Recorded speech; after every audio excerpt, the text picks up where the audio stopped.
সুপ্রিয় দর্শক শ্রোতা, আপনারা অবগত আছেন যে এই ইরান এবং ইসরায়েল কেন এই যুদ্ধটি লেগেছে। এটা আপনারা সবাই কম বেশি জানেন, সারা পৃথিবীর মানুষ কম বেশি জানে কেন লেগেছে।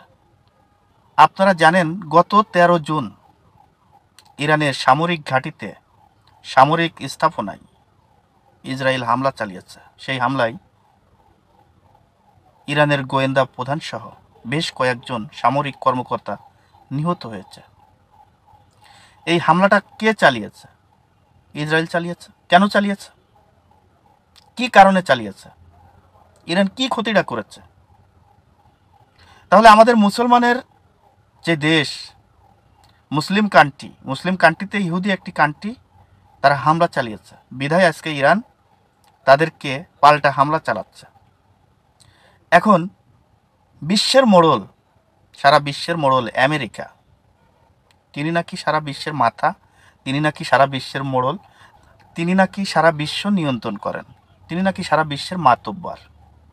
একজন মাতব্বর একটা দেশের পক্ষ নিল, যে দেশ অন্যায় করল, আজকে অন্যায়কারীর পক্ষ নিয়ে সে মাতব্বর কথা বলছে। কোনো মুসলিম কান্ট্রি যদি কাউকে হত্যার হুমকি দেয়, তাহলে সেটা হয় সন্ত্রাসী কার্যকলাপ, সন্ত্রাসী বক্তব্য, এবং তারা সন্ত্রাসী হয়ে যায়। আর এই যে ইহুদি যে রাষ্ট্রগুলো আয়াতুল্লাহ খামিনিকে যে হত্যার হুমকি দিয়েছে আমেরিকা, আপনারা সবাই শুনেছেন, প্রকাশ্যে হত্যার হুমকি দিয়েছে। এই হত্যার হুমকি দিয়েছে, এটা কি সন্ত্রাসী কোনো হুমকি হয় না? এটা কি সন্ত্রাসী কোনো কার্যকলাপ হয় না? এখন কোথায় গিয়েছে জাতিসংঘ? এটা আমার প্রশ্ন। এখন কোথায় গিয়েছে মানবাধিকার? আপনি হত্যার হুমকি দিচ্ছেন, আপনি আগে হামলা চালালেন, আর পরবর্তীতে হামলা চালালে আপনারা তাদেরকে মেরে ফেলার হুমকি দিচ্ছেন সরকার প্রধানকে। এটা কি সন্ত্রাসী হয় না? কোথায় গেল আজকে বিশ্বের মুসলমানরা? আমাদের মুসলমানরা নাকি বলে পিয়াজ খায়, পিয়াজ খায় মুসলমানদের নাকি মাথা গরম। কই ভাই, মুসলমানদের তো আমি মাথা গরম হতে দেখি না। এই বিষয়টা নিয়ে কোথায় গেল পিয়াজ খাওয়া মুসলমান? কোথায় গেল আজকে? কি পিয়াজ খায় মুসলমানরা? সৌদি আরব কোথায়? আজকে আরব আমিরাত কোথায়? কাতার কোথায়?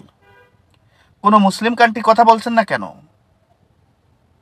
আমি এটা আমার বুঝে আসে না যে অন্যায়কারীদের পক্ষ নিয়ে যারা কথা বলছে তাদের বিপক্ষে কোনো মুসলমান কথা বলছে না। উত্তর কোরিয়ার মতো সেও কিন্তু মুসলমান না, তিনিও এই ইরানের পক্ষ নিয়ে কথা বলেছে।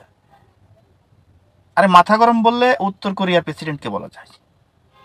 সে বলেছে যে ইরান একা নয়, সতর্ক করেছে, এবং সে বলেছে যে যুদ্ধ লাগবে পৃথিবীতে, আর উত্তর কোরিয়া যুদ্ধের বাইরে থাকবে, এটা হতে পারে না।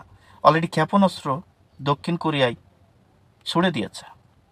আর আমাদের মুসলমানরা তসবিহ হাতে নিয়ে আল্লাহরে ডাকছে, কবে বেহেস্তে যাব।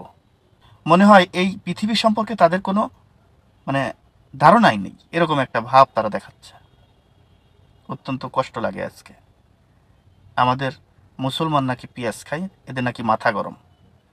আজকে অত্যন্ত দুঃখের সাথে এই ভিডিওটি করছি দর্শক, এই ভিডিওটি যদি আপনাদের কাছে কিঞ্চিত পরিমাণ ভালো লেগে থাকে, তা আমার একটা অনুরোধ থাকবে, সেটি হলো যারা ইউটিউব থেকে দেখছেন তারা আমার চ্যানেলটিকে সাবস্ক্রাইব করবেন, আর যারা ফেসবুক থেকে দেখছেন তারা ফলো করবেন, লাইক করবেন এবং শেয়ার করবেন।